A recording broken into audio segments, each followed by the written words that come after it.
En el aeropuerto, el sonido de las maletas rodando y los anuncios por megafonía se mezclaba con el zumbido agudo que me taladraba la cabeza. Mis padres caminaban unos pasos por delante, mi hermana pegada a ellos como siempre, mientras yo intentaba seguir el ritmo cargando con la maleta de mano y el peso invisible de años de expectativas. Todo estalló frente al mostrador de facturación, como si hubieran estado esperando ese escenario público para rematar la jugada.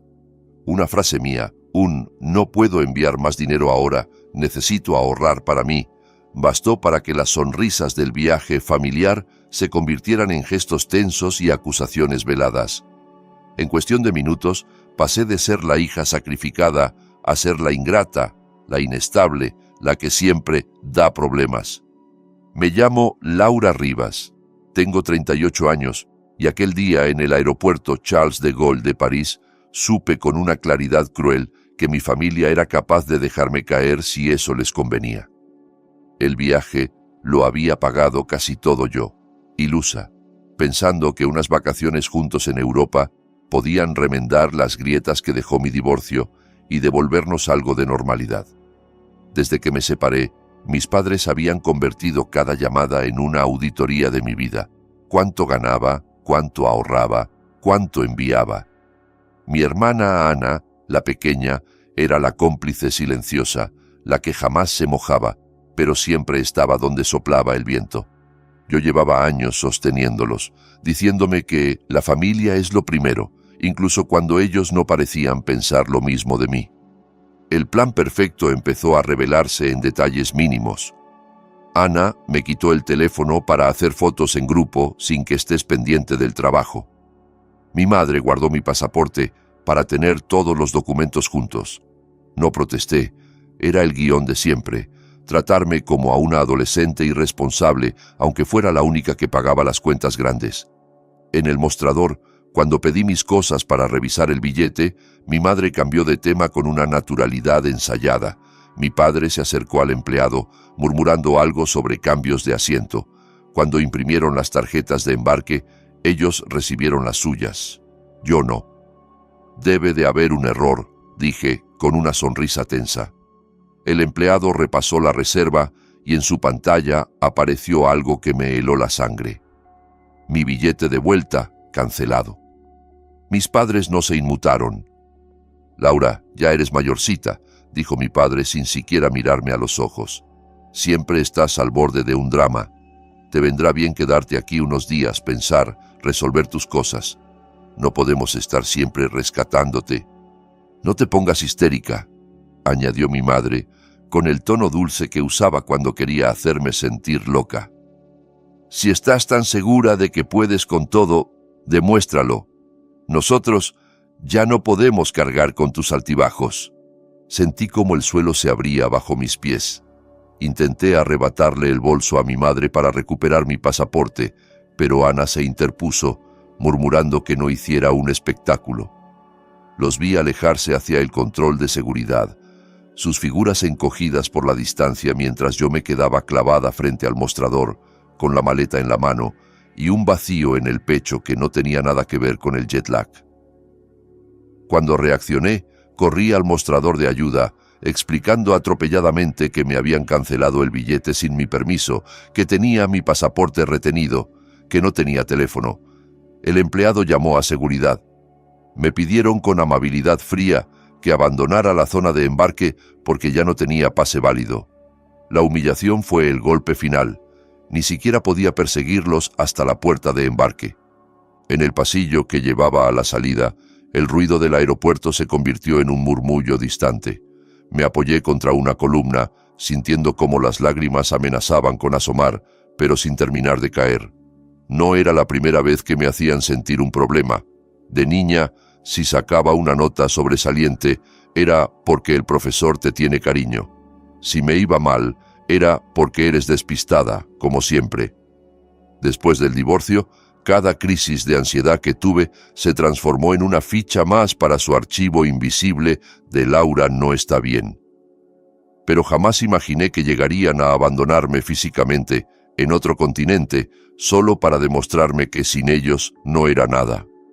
Allí estaba, sin teléfono, sin documentos, sin billete. Un adulto supuestamente funcional, reducido a cero por la gente que se suponía que debía protegerme. Fue entonces cuando lo vi. Él estaba sentado en una de las filas cercanas, traje oscuro impecable, corbata perfectamente anudada, maletín junto a sus pies. No miraba el móvil como el resto, sino que observaba a la gente con calma, como si estuviera tomando nota de todo. Cuando nuestras miradas se cruzaron, sentí una punzada de alerta mezclada con intuición. Se levantó sin prisa, caminó hacia mí con esa seguridad silenciosa que tienen los que saben que el mundo suele doblarse a su paso. Se inclinó apenas, lo justo para hablarme al oído, sin que los demás escucharan. «Finge que eres mi esposa», susurró, con una voz baja, grave, con un ligero acento americano. «Mi chofer está a punto de llegar. Sal conmigo de aquí». Me quedé mirándolo, desconcertada. Él sostuvo mi mirada sin parpadear, sin rastro de pena ni morbo, solo una evaluación fría, casi profesional. «Créeme», añadió con una sonrisa que no llegaba del todo a los ojos, «ellos se van a arrepentir, y tú vas a dejar de mendigar migajas donde no te respetan. En cualquier otro contexto, habría salido corriendo en dirección opuesta. Pero en ese momento, en ese pasillo sin salida, con mi mundo reducido a una maleta de mano y a la certeza de que mi familia acababa de demostrarme cuánto valía para ellos, era como si alguien hubiera abierto una puerta donde solo había pared. Le di la mano casi sin pensar, más por orgullo que por confianza. Y antes de seguir contándote cómo cambió mi vida aquel gesto impulsivo, dime en los comentarios si alguna vez te ha traicionado tu propia familia hasta el punto de dejarte sin suelo bajo los pies, o si has sentido que te trataban como un problema a gestionar más que como a una persona. Me interesa saberlo porque lo que viene ahora no va solo de negocios ni de dinero, va de aprender a cortar cadenas.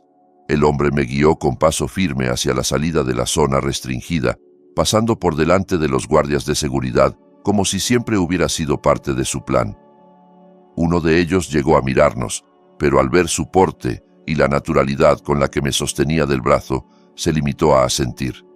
Afuera, el aire frío de París me golpeó la cara mezclado con olor a combustible y café rancio de máquina. Una limusina negra nos esperaba junto a la acera, el chofer ya con la puerta abierta, como si llevara horas anticipando ese momento. Me subí al asiento trasero con el corazón acelerado, consciente de que estaba entrando en el coche de un desconocido, pero también de que, por primera vez en mucho tiempo, la peor opción no era arriesgarse, sino quedarse donde estaba. Dentro del vehículo, el ruido del aeropuerto se apagó de golpe. El cuero de los asientos olía a nuevo, las luces interiores eran suaves, y el mundo exterior se convirtió en destellos borrosos detrás de los cristales tintados. El chofer puso el coche en marcha sin mirar atrás, como si todo formara parte de una coreografía ensayada. El hombre se sentó frente a mí, cruzando una pierna sobre la otra, y se tomó unos segundos antes de hablar como quien mide las palabras con precisión. «Supongo que deberíamos presentarnos», dijo al fin, con un tono tranquilo que contrastaba con el caos que todavía retumbaba en mi mente. Alejandro Herrera, 42 años. Dirijo un grupo inmobiliario con base en Nueva York. Vengo de revisar unos proyectos en Europa. Tragué saliva. Mi voz sonó más firme de lo que me sentía. Laura Rivas, 38, organizadora de eventos, logística, cosas que salen bien cuando nadie tiene ni idea del caos que había detrás, y al parecer, hija desechable. Esbozó una sonrisa leve, casi imperceptible, pero más real que la que había mostrado en el aeropuerto. «Te vi en el mostrador de ayuda, ¿sabes?», comentó apoyando un codo en el reposabrazos. «No gritabas, no insultabas, no te tirabas al suelo. Estabas intentando activar soluciones, no culpas. Eso no es tan común». No veía otra opción, admití. Si me derrumbaba, solo les daría más motivos para decir que no puedo manejar mi vida. «Exacto», respondió, inclinando un poco la cabeza. «Resolutiva bajo presión, no conformista. Por eso me acerqué. Necesito a alguien así durante un tiempo». Sus palabras me desconcertaron. Miré de reojo al chofer, de vuelta a él, intentando calcular si aquello era una estafa elaborada, trata de personas, una broma cruel o, de verdad, una oferta envenenada, pero real. Las luces de París se deslizaban por las ventanillas como pinceladas doradas, y por primera vez desde que mis padres se alejaron sin mirar atrás, el miedo empezó a mezclarse con algo distinto, curiosidad. ¿Qué significa durante un tiempo?, pregunté al fin. Porque si es para meterme en algo turbio, no valgo. Soy buena improvisando, pero no tanto. Alejandro se recostó en el asiento, entrelazando las manos. Dentro de un par de semanas tengo una gala benéfica en Nueva York, explicó. No es solo filantropía, es la pieza clave de un acuerdo inmobiliario muy grande.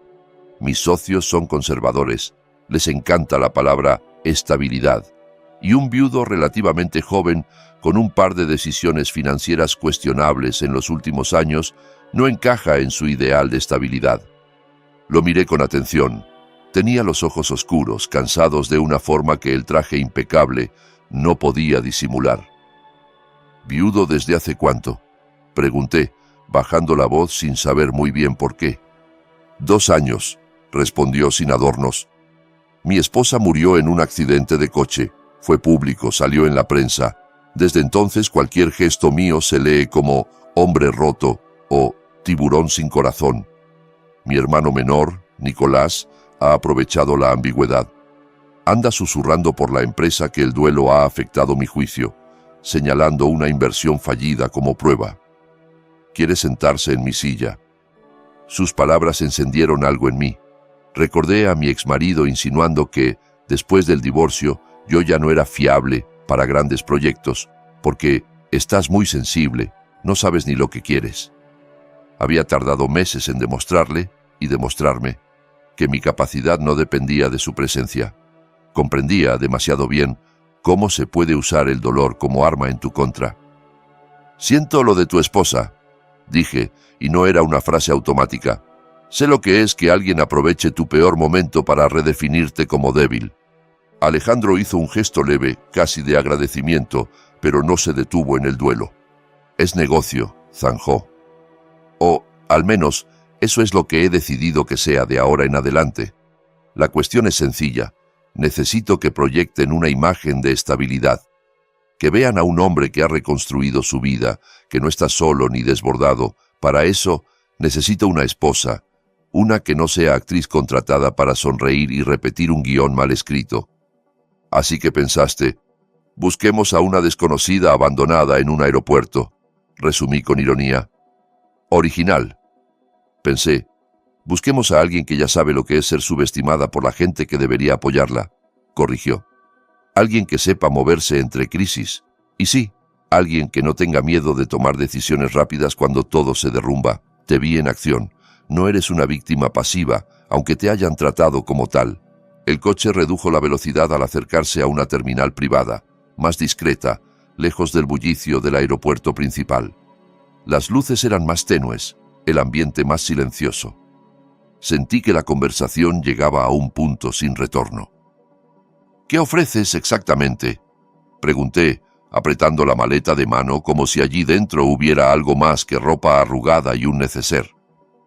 Alejandro enumeró los términos con la claridad de alguien acostumbrado a cerrar acuerdos importantes. Yo interpretaría el papel de esposa durante la gala y los eventos posteriores, cenas, fotos, quizá alguna entrevista superficial. A cambio, esa misma noche volaríamos a Nueva York en su jet privado. Tendría una suite en su ático de Manhattan el tiempo que hiciera falta, un teléfono nuevo, protección legal si la necesitaba, y $50,000 en efectivo cuando todo terminara. Además, se comprometía a ayudarme a entender qué estaba tramando exactamente mi familia, porque, según él, nadie abandona a una hija adulta en otro continente por preocupación. Eso era estrategia. $50,000, más de lo que había conseguido ahorrar en un año tras el divorcio, haciendo malabares entre proyectos y pagos de hipoteca. ¿Cuál es el riesgo para mí?, repliqué. Si para ti es negocio, para mí también. No quiero terminar siendo un titular de prensa tipo misteriosa esposa manipuladora. o un chivo expiatorio si algo sale mal. No confío a ciegas, admitió. Ni tú deberías. Firmaríamos un acuerdo de confidencialidad por ambos lados. Nada de usar detalles personales después. Y en cuanto al riesgo, hizo una pausa, mirándome con una honestidad inesperada. También estoy en un punto vulnerable. Nicolás ha señalado un par de decisiones en las que el duelo me jugó en contra. Si fallamos estrepitosamente en la gala, él saldrá fortalecido. Yo necesito que salga bien. Tú necesitas seguridad y distancia de tu familia. Nuestras vulnerabilidades se equilibran. Pensé en mis ahorros, en el departamento de Manhattan que mis abuelos me habían dejado a mi nombre, en las discusiones constantes con mis padres sobre cómo optimizarlo, es decir, venderlo o hipotecarlo para cubrir sus caprichos. Pensé en la soledad brutal de aquel pasillo del aeropuerto. Por primera vez, el miedo a quedarme atrapada en la vieja dinámica familiar superó al miedo a un desconocido de traje perfecto. Una condición más, añadí, respirando hondo. Quiero tener control sobre quién soy en tu historia. Nada de inventarse que soy una mujer frágil a la que salvaste de no sé qué pozo. Quiero revisar cualquier versión que se cuente de nosotros. Y, si es posible, que no se use mi nombre completo en público. Alejandro lo meditó un instante, pero sus ojos no mostraron duda. Hecho, dijo, tendiendo la mano. Trabajaremos nuestra historia juntos. Y, cuando todo esto termine, podrás volver a tu vida con más herramientas que con las que empezaste, y con más dinero. Apreté su mano. No fue un apretón romántico ni solemne, fue un pacto entre dos personas que sabían que el mundo no les daría segundas oportunidades por lástima. La limusina se detuvo junto a un pequeño hangar. Al bajar, el aire olía a queroseno y a metal caliente. Un jet estilizado nos esperaba en la pista con las luces encendidas. Subimos las escaleras metálicas mientras el viento nos golpeaba la ropa. En el interior, la cabina era silenciosa, con asientos amplios, iluminación tenue y una sensación de burbuja fuera del tiempo. Mientras el avión rodaba por la pista, mis pensamientos se arremolinaban. Recordé la primera vez que fui a Nueva York de niña, de la mano de mis abuelos, cuando todavía soñaba con una familia unida. Ellos fueron quienes compraron el condominio de Manhattan y dijeron, casi en secreto, que algún día sería para mí, para que tengas algo que nadie pueda quitarte. Pensé en mi exmarido, en su cara de desdén cuando le conté que quería independizarme también en el plano económico. Pensé en las veces que mis padres me dijeron que sin ellos acabaría mal. Cerré los ojos. El zumbido constante de los motores me adormeció y el cansancio acumulado se derramó por todo mi cuerpo. Por primera vez en todo el día, me permití ceder al sueño, aferrada a la idea de que tal vez, solo tal vez, estaba dejando atrás un tipo de cárcel para entrar en algo distinto. Cuando el jet aterrizó en Nueva York, el cielo empezaba a clarear con esa luz gris que precede al amanecer. El frío era distinto al de París, más seco, más cortante. Un coche discreto nos esperaba a pie de pista y nos llevó directo al corazón de Manhattan. El edificio donde vivía Alejandro se elevaba como una aguja de cristal, con un portero que lo saludó por su nombre y un ascensor privado que parecía medir tu valor en función de lo tranquilo que eras al subir tantos pisos. Dentro del ático, el espacio se abría en una explosión de luz. Ventanales de suelo a techo, vistas panorámicas de la ciudad, líneas modernas, pero no frías. Rosa Morales, mi ama de llaves, dijo Alejandro, cuando una mujer de unos 50 y tantos se acercó con una sonrisa amable. Ella te ayudará con lo que necesites. Rosa me miró con una mezcla de curiosidad y discreción. No preguntó quién era yo. No hizo comentarios. Se limitó a ofrecerme un vaso de agua y a guiarme por un pasillo hacia la suite de invitados.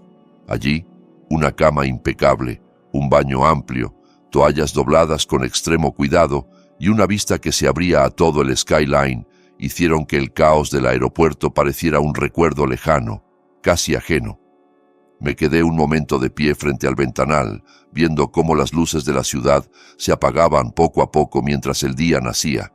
No estaba en casa, pero, por primera vez en mucho tiempo, tampoco estaba donde ellos querían que estuviera. La ducha fue breve, pero casi ritual. Dejé que el agua caliente arrastrara el olor a avión, el miedo pegado a la piel, la sensación de abandono que se me había incrustado en los músculos. Rosa había dejado un conjunto de ropa cómoda sobre la silla, unos pantalones largos de algodón, una camiseta suave. En la mesilla brillaba un teléfono nuevo, ya configurado. Lo tomé con una mezcla de urgencia y cautela. Había un único contacto añadido: Alejandro. Abrí la agenda y añadí otro nombre sin dudar: Carolina Reyes. Carolina no era solo mi prima, era el lugar seguro al que siempre había vuelto cuando la casa de mis padres se hacía inhabitable. De niñas, compartíamos secretos a escondidas. De adultas, compartíamos verdades que nadie más quería escuchar. Marqué su número. Contestó al segundo tono. «Laura, por Dios bendito», exclamó sin saludar. «¿Dónde estás? Tus padres me han llamado 3 veces. Dicen que estás desaparecida, que tuviste una crisis nerviosa horrible en el aeropuerto». Me senté en el borde de la cama, notando cómo el corazón me golpeaba el pecho con fuerza. «Estoy a salvo en Nueva York», respondí. «No tuve ninguna crisis. Ellos cancelaron mi billete y se fueron. Quiero saber qué te han dicho exactamente». Carolina guardó silencio unos segundos. Pude imaginarla apretando el puente de la nariz, como siempre que intentaba ordenar algo injusto. «Dicen que el estrés del divorcio se te fue de las manos», explicó al fin. «Que empezaste a acusarlos de cosas en el mostrador, que estabas paranoica con que te querían quitar el dinero, que saliste corriendo, que no saben dónde estás. Hablan de pedir ayuda legal para protegerte de ti misma. Usan esa frase todo el tiempo». Sentí náuseas. La precisión con la que estaban reescribiendo la historia era casi admirable, si no fuera tan repugnante. «¿Mencionaron el piso de Manhattan?», pregunté en un hilo de voz. «Sí», admitió Carolina. «Tu mamá dijo que una persona tan inestable no debería tener sola la responsabilidad de una propiedad así, que lo ideal sería que alguien de confianza, y ahí tu papá carraspeó, la gestionara temporalmente hasta que te estabilices. Hablaron de curatela temporal, Laura. Lo mencionaron con esas palabras. La habitación empezó a girar. El departamento que mis abuelos me habían dejado era mucho más que ladrillos y cristal. Era la única decisión clara que alguien de mi familia había tomado a mi favor, sin esperar nada a cambio. De niña había dormido en su sofá-cama, mirando por la ventana cómo brillaban las luces de la ciudad. Mi abuela me susurraba que ese lugar sería algún día tu refugio, pase lo que pase con los demás. Ahora, mis padres querían convertirlo en una ficha más del tablero donde yo siempre perdía. «¿Puedes reenviarme cualquier cosa que te hayan mandado?», pedí. «Correos, mensajes, notas de voz». «Ya lo estoy haciendo», dijo Carolina. «Y escúchame bien, yo te creo. No estás loca, no estás desbordada. Solo estás dejando de ser útil para su narrativa». Colgamos después de prometer que nos mantendríamos en contacto. Apenas unos segundos más tarde, el teléfono vibró con una cascada de mensajes, capturas de pantalla de borradores que mi madre había escrito sobre mi inestabilidad, correos donde mi padre consultaba a un abogado amigo sobre figuras legales para proteger a un familiar vulnerable, listas de preocupaciones que convertían mis crisis de estrés después del divorcio en pruebas de incapacidad. Las leí con la garganta apretada, viendo cómo utilizaban mis momentos más oscuros, las noches sin dormir, los ataques de ansiedad que confesé ingenuamente en correos para desahogarme, como herramientas en su plan para arrancarme lo único que era verdaderamente mío. No aguanté más. Bajé las escaleras del ático casi corriendo. Encontré a Alejandro en un despacho acristalado junto al salón, rodeado de carpetas y pantallas. Tardó un segundo en notar mi presencia, pero cuando vio mi cara dejó de teclear. «Necesito que veas esto», dije, alargando el teléfono. Leí en su expresión el tránsito rápido de la curiosidad a la preocupación genuina. Alejandro fue pasando los mensajes con el pulgar, frunciendo el ceño cada vez más. Están construyendo un relato muy coherente, comentó sin suavizarlo. Aquí, en Nueva York, las curatelas para adultos que trabajan y se valen por sí mismos no son comunes, pero no imposibles. Sobre todo si consiguen un médico complaciente o un juez con demasiados casos. Me apoyé en el borde del escritorio, sintiendo un hilo de rabia pura atravesar la niebla. Quieren usar mis momentos de vulnerabilidad como ariete, dije. Decir que no puedo manejar mi vida para meter la mano en lo único que he manejado bien, mi trabajo y mis bienes.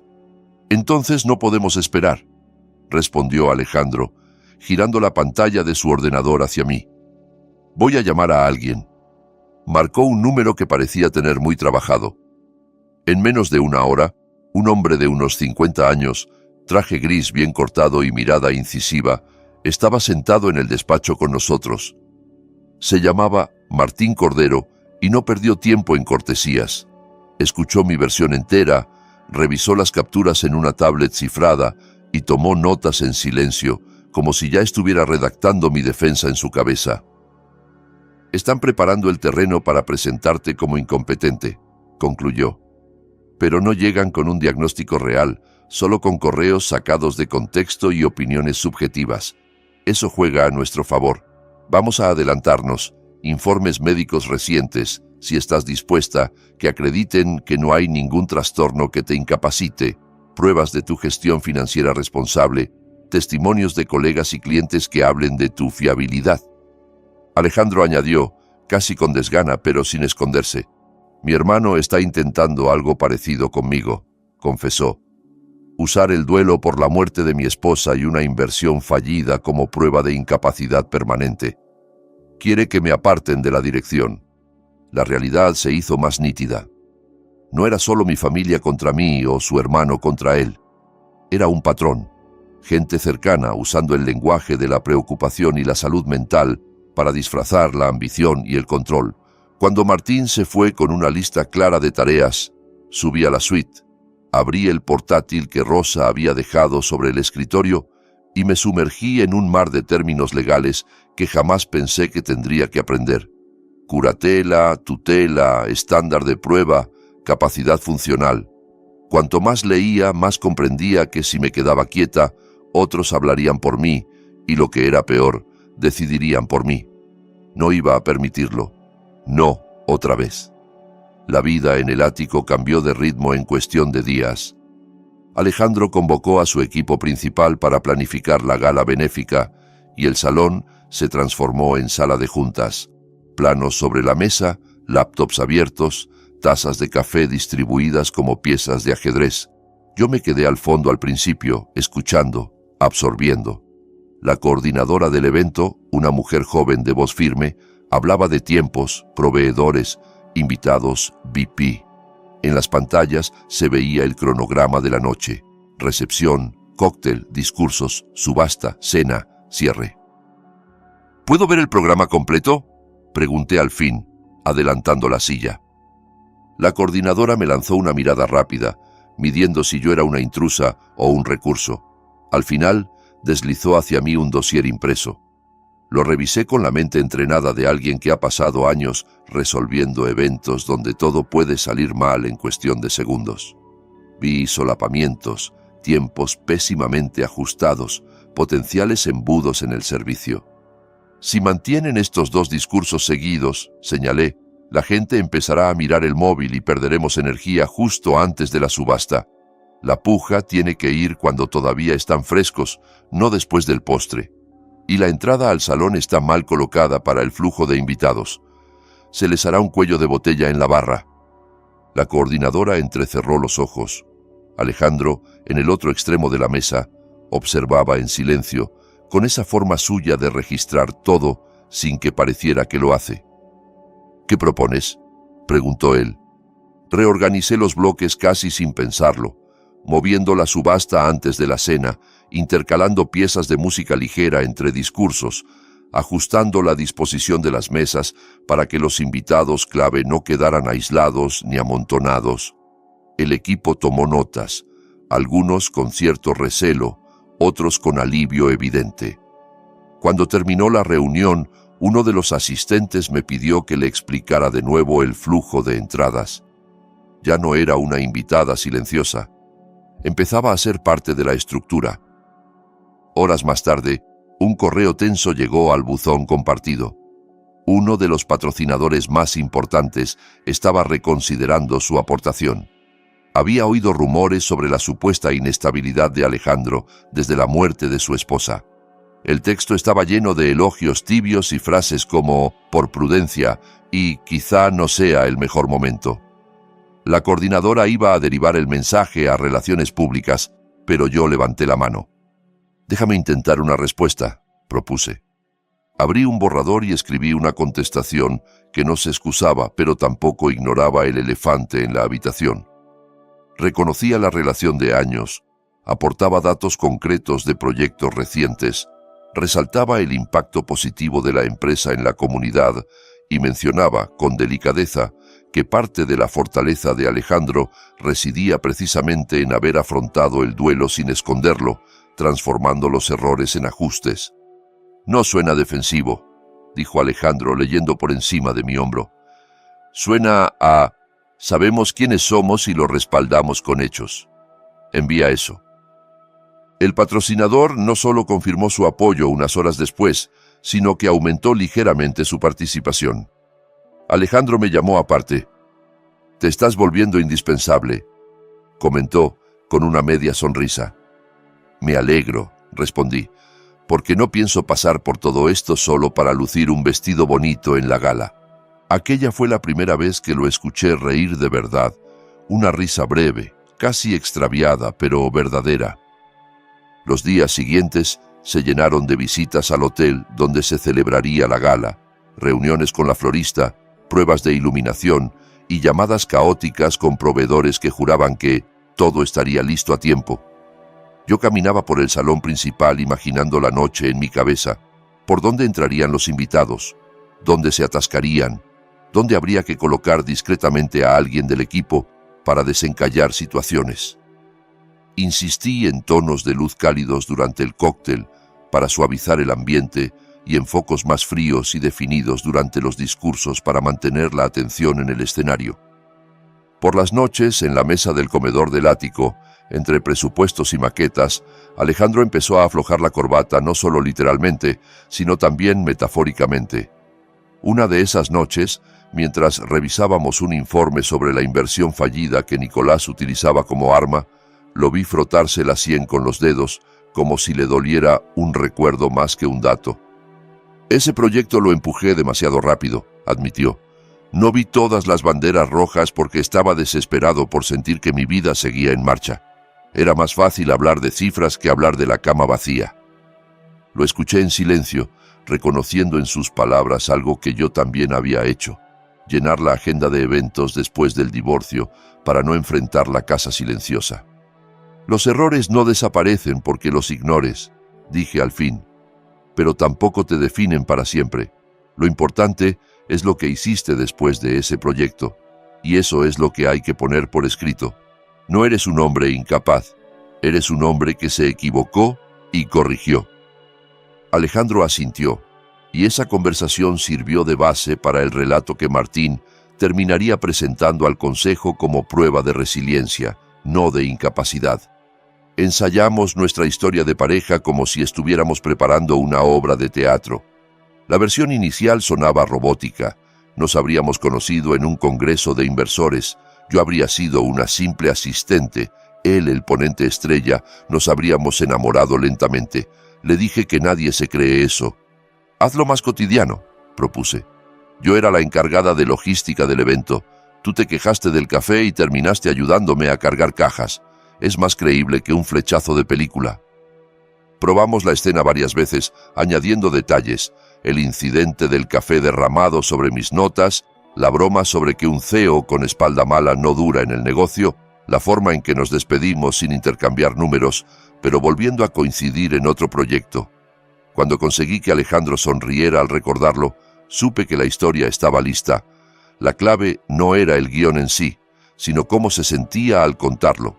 Mientras tanto, Martín avanzaba en la parte legal con una eficiencia que rozaba lo quirúrgico. Me sometí a evaluaciones médicas y psicológicas que confirmaron lo que yo ya sabía. Sí, había pasado por un periodo de ansiedad fuerte. Sí, había tenido noches de insomnio y días de apatía tras el divorcio, pero mi capacidad para tomar decisiones y manejar mis asuntos estaba intacta. Reunimos estados de cuenta de los últimos años, contratos de eventos organizados sin incidentes, correos de clientes agradecidos por mi eficacia. Mis vulnerabilidades se convertían, ahora, en pruebas de mi capacidad de reacción, no en armas contra mí. La víspera de la gala, el gran salón del hotel estaba casi listo. Caminé sola por el espacio, con una lista en la mano, comprobando detalles que otros habrían pasado por alto. Cables bien ocultos, salidas de emergencia despejadas, posición exacta del podio para que las cámaras captaran bien las expresiones.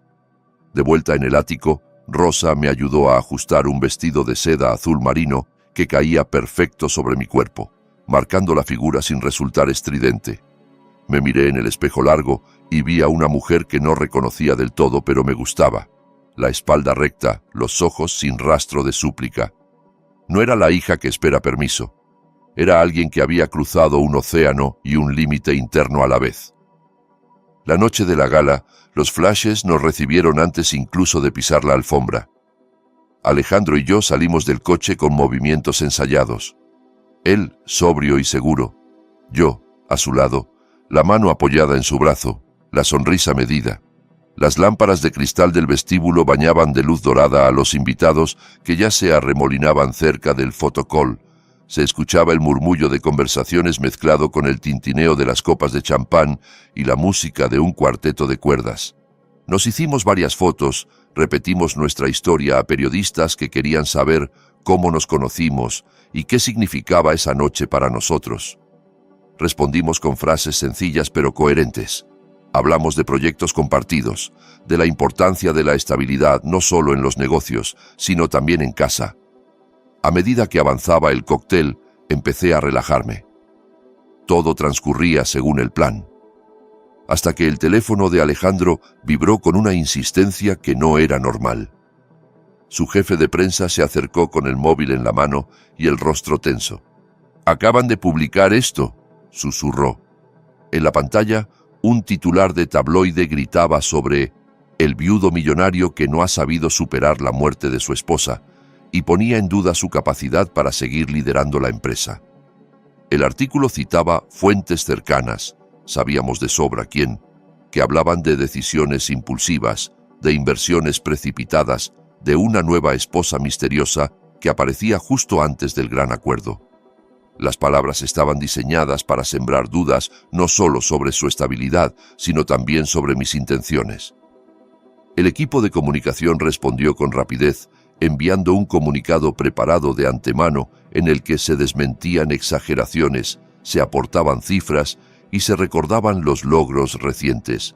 Pero el daño inmediato ya estaba hecho. Los murmullos se extendieron por el salón como humo invisible. No veías el fuego, pero lo olías. Desde el otro extremo del salón, localicé a uno de los inversores clave, Germán Ríos, empresario texano de traje impecable y cejas permanentemente fruncidas. Estaba hablando con otros dos hombres, y su lenguaje corporal no dejaba lugar a dudas.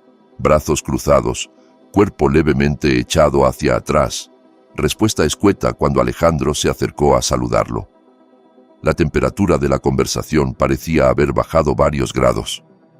No podía quedarme mirando. Me disculpé del pequeño grupo con el que estaba charlando y caminé hacia Germán con mi copa en la mano, como si fuera un acercamiento casual. «Señor Ríos», dije con una sonrisa tranquila, «soy Laura Herrera. Además de ayudar a Alejandro en la organización de esta noche, he estado metida de lleno en el proyecto que les interesa». Él me estrechó la mano, aún con cierta rigidez. «Mucho gusto», respondió. «Me han hablado bastante del desarrollo del Frente Marítimo y, claro, también he leído el artículo de hoy». «Los tabloides viven de dramatizar», comenté sin perder la sonrisa. «Pero entiendo su preocupación. ¿Le puedo enseñar algo?» Saqué mi teléfono. En previsión, había pedido a uno de los analistas que condensara en unas diapositivas las proyecciones más importantes del proyecto, con un lenguaje que cualquier periodista o inversor pudiera entender. Le mostré gráficos simplificados de ocupación, ajustes que se habían hecho tras la inversión fallida y el flujo de caja positivo de los últimos trimestres. «Esto no está en ningún comunicado público», dijo Germán, moviendo el dedo por la pantalla. «Todavía no», repliqué. «Pero son datos reales. No pretendemos esconder los errores. Al contrario, ya están integrados en la nueva estrategia. Parte de lo que nos hace fuertes es que hemos aprendido dónde no queremos tropezar de nuevo». Lo miré fijo, dejando que viera que yo también había aprendido de mis propios tropiezos. Dudó un segundo y decidí presionar un poco más. «Si le sirve de tranquilidad», añadí, «hemos introducido cláusulas de supervisión adicionales para socios estratégicos como usted. Queremos que se sienta cómodo, no atrapado. Si después de ver los números todavía cree que no es el momento, lo respetaremos, pero entonces estaría diciendo que el ruido vale más que las cifras». Germán exhaló despacio, se guardó el móvil, pero no se alejó. «Hablemos más después de la subasta», concedió. «Quiero ver cómo se desarrolla la noche». La subasta fue un éxito. La organización milimétrica, la disposición cuidadosa de los invitados, la atmósfera lograda con música y luz, hicieron su trabajo. Se recaudó más dinero del previsto. Los discursos fueron recibidos con aplausos genuinos, y antes del postre, Germán firmó el contrato, con algunas cláusulas adicionales de revisión, pero con un compromiso claro. El artículo sensacionalista no desapareció, pero había sido contrarrestado por algo que los tribunales no podían ignorar: hechos, acuerdos, estabilidad demostrada. Cuando el salón empezó a vaciarse y el ruido se transformó en un eco lejano, Alejandro y yo nos metimos en el coche camino de regreso. Se aflojó la corbata, apoyó la cabeza en el respaldo y dejó escapar un suspiro largo. «Nicolás cronometró esa filtración al milímetro», comentó. «Ahora puede decir que mis acuerdos dependen del rumor del día». «Pero el contrato se firmó», respondí, y no fue por lástima. Se volvió hacia mí, con la cara cansada, pero los ojos lúcidos. «Necesito algo más contundente para romper esa narrativa», dijo. «Algo que no sea solo un parece estable, sino un no hay duda de su estabilidad». Guardó silencio unos segundos, como si estuviera terminando de decidirse. «Cásate conmigo», añadió en voz baja. «En el papel, un contrato de 1 año, un matrimonio legal elimina muchas dudas sobre aislamiento, incapacidad, falta de red, para los tribunales, para el consejo, para los inversores. No te pido un cuento de hadas, te propongo una alianza». No parpadeé. El miedo irracional a la palabra matrimonio quiso asomar, pero lo empujé al fondo. Ya había estado en uno donde todo era fachada y chantaje emocional. Esto al menos era honesto en su cinismo. «Condiciones», respondí sin titubear. Alejandro asintió, preparado. «Compensación económica, $300.000 al finalizar el año, más tu continuidad en proyectos clave de la empresa. Protección legal para tus bienes, nada de mezclar patrimonios sin cláusulas claras. Y mantener tu independencia en todo lo que no sea imagen pública. Quiero cláusula de salida en cualquier momento», añadí. «Si veo algo que no me gusta o si se cruza cualquier línea, puedo rescindir el contrato sin penalización. Quiero control total sobre mi imagen, nada de usarme como excusa para decisiones que no comparto. Y cuando esto acabe, decido yo si mantengo el apellido Herrera o no en mi vida profesional. En papeles oficiales volveré a ser Rivas». Lo pensó unos segundos y, finalmente, asintió. «Martín puede redactarlo mañana», dijo. «Y te prometo una cosa. Este matrimonio no va a ser una prisión, va a ser un escudo». Pocos días después, en una oficina anodina del ayuntamiento, bajo luces fluorescentes demasiado blancas, firmamos el registro matrimonial.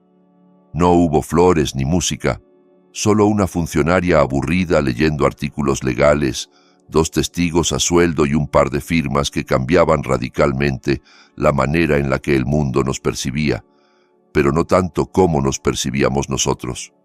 Me miré el anillo sencillo que Alejandro me dio, más como símbolo práctico que como promesa. No era una cadena, era una herramienta. Nos mudamos a la casa de los Hamptons poco después, lejos del ruido constante de la ciudad y de los ojos curiosos.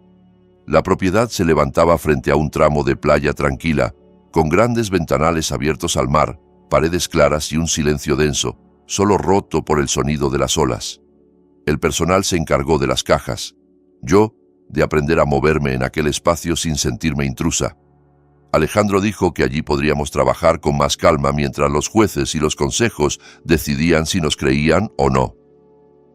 El proyecto estrella de la empresa era un complejo de lujo en la costa y Alejandro me integró en las sesiones de estrategia desde el principio. Pasé horas frente al mar con informes en la mano, comparando tendencias de ocupación en hoteles similares, leyendo opiniones de clientes que se quejaban de spas insuficientes, de espacios comunes mal diseñados, de experiencias impersonales. «Hay un hueco enorme en bienestar», le dije una tarde señalando mis notas. «Si ampliamos el spa, creamos zonas de yoga con vistas al mar, espacios flexibles para retiros corporativos y personales, podemos llenar temporada baja. La gente no solo quiere dormir frente al océano, quiere sentir que su vida cambia un poco al salir de aquí». Alejandro incorporó mis ideas en la siguiente reunión con los arquitectos.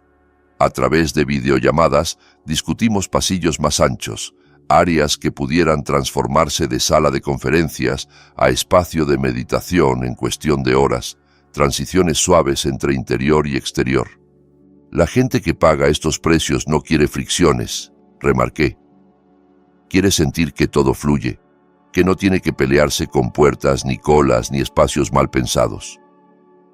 Mientras el proyecto tomaba forma, Martín nos llamó con novedades sobre el frente legal. Mis padres habían presentado formalmente la petición de curatela en Nueva York, alegando preocupación por mi salud mental y falta de juicio en decisiones financieras. Usaban impresos de correos antiguos donde yo les contaba que me sentía desbordada por el divorcio, informes médicos donde se hablaba de estrés y ansiedad, citas canceladas con ellos como prueba de aislamiento peligroso. «Es poco, pero suficiente para que un juez lo mire», dijo Martín. «Pero lo que hemos reunido nosotros pesa mucho más. Evaluaciones recientes, tu historial profesional, tus finanzas. Están subestimando lo difícil que es demostrar incapacidad real». Alejandro enfrentaba su propia tormenta. Nicolás había presentado su demanda formal, apoyándose en la inversión fallida y los rumores sobre supuesta inestabilidad. Las noches se llenaron de papeles extendidos sobre la mesa del comedor de la casa de la playa, con nosotros dos revisando informes a la luz cálida de una lámpara, mientras el mar golpeaba el exterior como un metrónomo. Una de esas noches, Alejandro dejó caer una carpeta y se quedó mirando por la ventana, donde solo se veía oscuridad y algún destello lejano de una casa vecina. «El día del accidente de mi esposa», dijo casi en un susurro, «yo estaba en una reunión que podría haber movido. Lo supe siempre. Ella iba al médico sola porque yo tenía que cerrar algo importante. El coche nunca llegó. Durante un año entero caminé como un fantasma, convencido de que todo lo que tocaba se rompía. Me acerqué, apoyando las manos en la mesa. «Tu hermano está intentando convertir la culpa en evidencia», respondí. «Pero la culpa no es un diagnóstico. Es un castigo que tú te impones. Si de verdad fueras incapaz, no estarías aquí, reorganizando tu empresa pieza por pieza». Transformamos esa conversación en una historia documentada de recuperación que Martín llevó al tribunal y al consejo. No ocultamos la inversión fallida, pero la rodeamos de contexto, medidas correctivas, cambios de protocolo, auditorías externas. Lo que otros querían usar para destruirlo se convirtió en un capítulo oscuro dentro de un relato más amplio de aprendizaje. Un día, el teléfono sonó y la voz de Martín tuvo un matiz distinto, más apremiante. «Tus padres ya han descubierto el matrimonio», informó. «Los registros públicos son lo que tienen. Están convencidos de que es prueba de manipulación por parte de Alejandro. Han reservado vuelos. Quieren hablar contigo antes de que todo vaya a más». Colgué y me quedé mirando el mar. Las olas rompían con fuerza como si alguien estuviera golpeando la costa con rabia antigua. Sabía que ese momento llegaría. Sabía que no sería agradable, pero ya no era la misma mujer que se quedó clavada en el aeropuerto esperando una mirada de compasión que nunca llegó. El timbre sonó a media mañana, insistente. Rosa fue a abrir y unos segundos después vino a avisarnos al despacho. «Es tu familia», dijo con suavidad. «Están aquí». Alejandro se levantó. «Me quedaré fuera, en la sala contigua», propuso. «Si necesitas que entre, solo dilo, pero esta conversación es tuya». Martín, con su maletín, ya estaba esperándonos en el pasillo. Caminé hasta la entrada, sintiendo cada paso como un ejercicio de memoria y liberación a la vez. Mi padre, Roberto, entró primero. Llevaba una chaqueta que conocía de sobra, una que solo se ponía para cosas serias. Mi madre, Lucía, iba a su lado, con el bolso apretado contra el pecho como si le fueran a robar algo. Ana venía detrás, la mandíbula tensa y los ojos esquivando los míos. No hubo abrazos, no hubo besos, solo un silencio denso. «Has llegado demasiado lejos, Laura», dijo mi padre con una calma helada. «Casarte con un extraño rico, dejar que te utilice de esta manera. No sabemos en qué estás metida, pero no vamos a quedarnos de brazos cruzados. Venimos a ayudarte», añadió mi madre, con ese tono lastimero que usaba delante de otros para parecer la víctima. «Tu salud mental ha estado frágil desde el divorcio. Estás tomando decisiones impulsivas.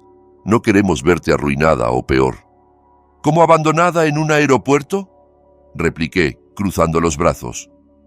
Hubo un parpadeo de incomodidad, pero lo ocultaron rápido. «Estabas fuera de control», dijo Roberto. «Gritabas, nos acusabas de cosas horribles. Tuvimos que tomar una medida drástica. No podíamos permitirte seguir tirando tu vida por la borda». «Yo no grité», respondí despacio. «Yo pedí mi pasaporte y mi teléfono. Ustedes los retuvieron, cancelaron mi billete y se fueron. Eso no es ayudar, eso es castigar». Martín dio un paso adelante sacando unos documentos. «Seamos claros», intervino. «La petición de curatela que ustedes han presentado no se sostiene en los criterios legales de Nueva York. No hay diagnóstico, no hay incidentes recientes de incapacidad, solo opiniones subjetivas y correos emocionales de hace años. Desde fuera, parece menos un acto de protección y más un intento de controlar el único bien significativo a nombre de su hija: el condominio de Manhattan». La cara de mi madre enrojeció. «Ese hombre te ha lavado el cerebro», escupió. «Te ha convencido de que todos estamos en tu contra para quedarte aquí, en este lujo que no es tuyo, mientras él te usa de pantalla para sus líos judiciales». «Alejandro no ha intentado quitarme nada», respondí mirándola a los ojos. «Ustedes sí. Uno a uno han ido juntando mis miedos, mis bajones, mis confesiones más vulnerables, solo para armar un expediente que les permita tocar lo que mis abuelos me dejaron a mí. No a ustedes, a mí». Ana dio un paso al frente, con la voz temblorosa. «No queríamos que llegara a esto», susurró. «Papá dijo que necesitábamos ponerte un límite, que no podías seguir malgastando dinero en viajes, en...» Miró el entorno con gesto acusador. «En cosas que no necesitas». «El viaje lo pagué yo», recordé, «como casi todo lo que han presumido en los últimos años. Tú me pediste el teléfono para las fotos, mamá guardó el pasaporte por comodidad y los tres se fueron sin mirar atrás. No fue un impulso, fue un plan». Ana bajó la mirada, los ojos llenándose de lágrimas. «Pensé que volverías», balbuceó, «que nos llamarías al rato, que todo se arreglaría. No imaginé...». «No imaginaste porque nunca te has permitido ver quiénes son realmente», la interrumpí, sin dureza, pero sin dulzura.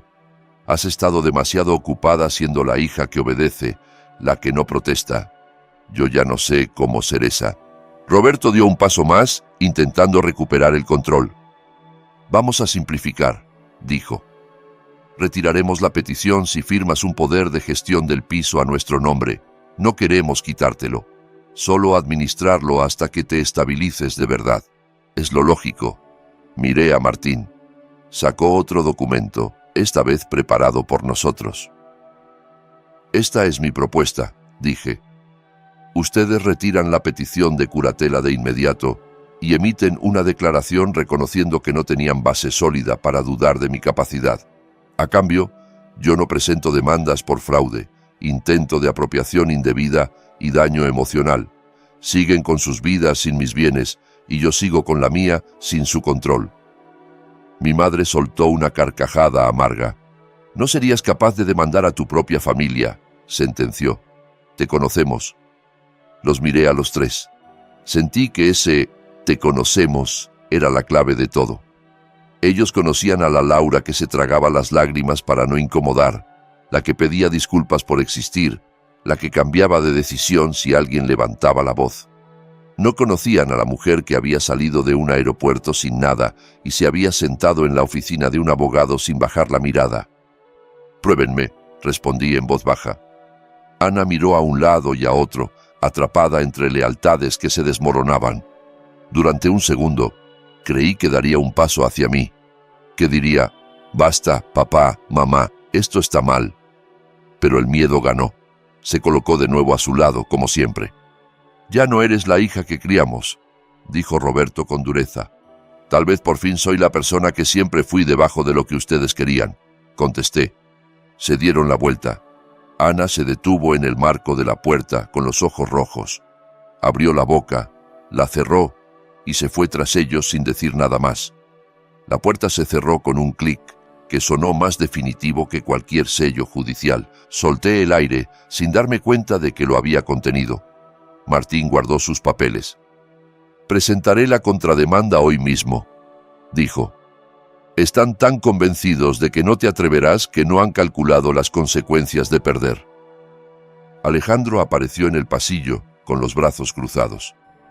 «Lo has manejado mejor que muchos CEO frente a un accionista hostil», comentó.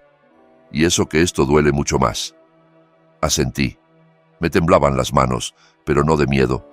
Era la adrenalina de haber cruzado una línea que llevaba años bordeando sin terminar de pasar. La resolución del tribunal llegó antes de lo esperado. En la audiencia, mis padres intentaron pintarse como protectores abnegados, preocupados por su hija emocionalmente frágil. Martín desmanteló su narrativa pieza a pieza. Presentó mis evaluaciones médicas actuales, informes financieros que mostraban una gestión cuidadosa, correos de clientes que me describían como confiable y profesional.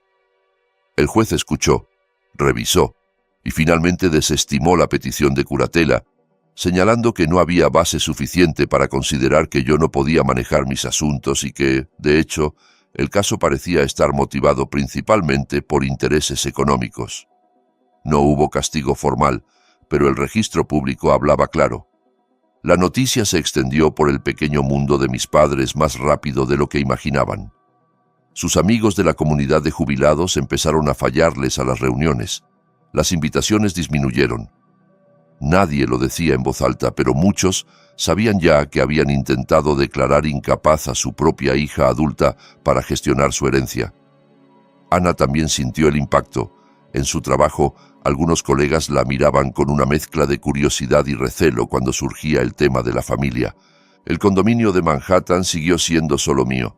Un día recibí un correo de Ana con asunto «Lo siento». Me contó que no había sabido cómo pararlos, que se había dejado arrastrar, que la culpa no la dejaba dormir. Dijo que me quería, que no había querido hacerme daño. Leí el mensaje 2 veces. Lloré un poco, no de nostalgia, sino de duelo por la hermana que podría haber tenido si ella hubiera elegido distinto. Luego cerré el correo sin responder, no porque no la quisiera, sino porque entendí que no todas las relaciones de sangre se pueden salvar sin sacrificar tu cordura. El matrimonio por contrato terminó exactamente el día que estaba previsto, sin dramas, sin escenas.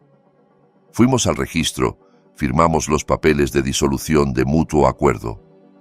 Legalmente, volvía a ser Laura Rivas. El apellido Herrera desapareció de mis documentos, pero no del todo de mi historia. Me había servido como armadura en un momento clave. Ahora podía colgar esa armadura sabiendo que ya no la necesitaba para validar mi sana razón. Alejandro ganó su batalla contra Nicolás. El consejo, Convencido por las pruebas de estabilidad, la firma del contrato con Germán y otros acuerdos sólidos concluyó que no había incapacidad permanente, solo un periodo difícil ya superado. La demanda de su hermano se desmoronó. Nicolás no perdió el apellido, pero sí perdió influencia. Quedó al margen de las grandes decisiones, reducido a un papel ornamental que seguramente detestaba. Alejandro y yo nos despedimos como aliados que habían pasado por una guerra juntos, sin promesas vacías. A partir de entonces, solo hubo mensajes esporádicos para comentar algún proyecto, alguna cifra, algún chisme de la industria. Nuestras vidas tomaron caminos distintos, pero sin resentimientos. Habíamos hecho un trato, lo habíamos honrado y, sobre todo, habíamos salido de él más enteros que cuando entramos. Con la tormenta legal detrás, volqué mi energía en algo que llevaba años postergando, mi propia empresa de organización de eventos. Empecé pequeño, aprovechando contactos que había hecho en la gala y en algunos proyectos anteriores. El boca a boca hizo su magia. Una empresa recomendó mis servicios a otra. Una fundación me llamó después de ver cómo había manejado una recaudación de fondos. Una pareja adinerada me contrató para una boda íntima y terminó pidiéndome que organizara también el bautizo de su primer hijo. Convertí el condominio de Manhattan en un espacio híbrido. La planta inferior se transformó en oficina elegante, con una sala de reuniones luminosa, una pared de corcho llena de diagramas de flujo y timelines de eventos.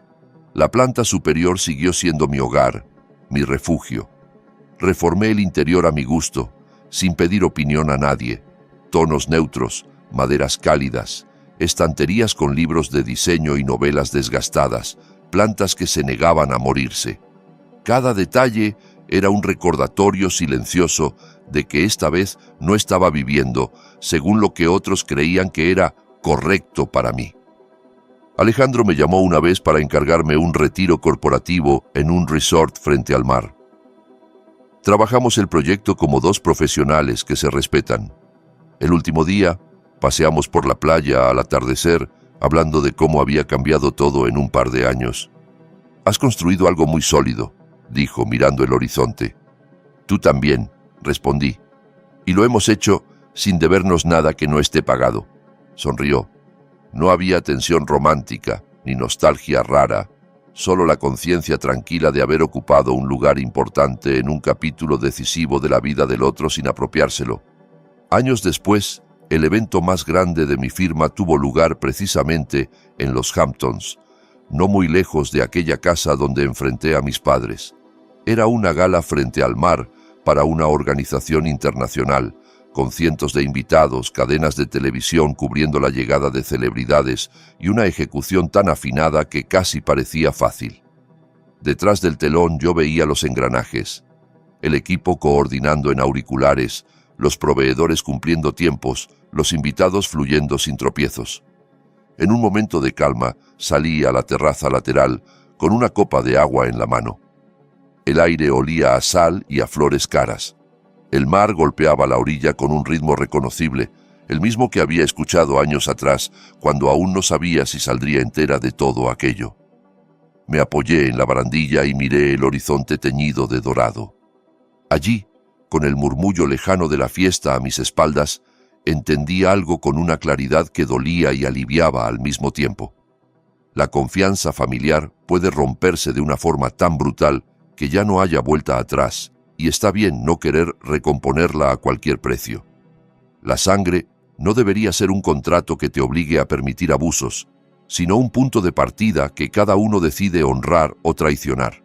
Ellos eligieron traicionarlo. Yo elegí protegerme. Romper esos lazos no fue una tragedia, fue una liberación.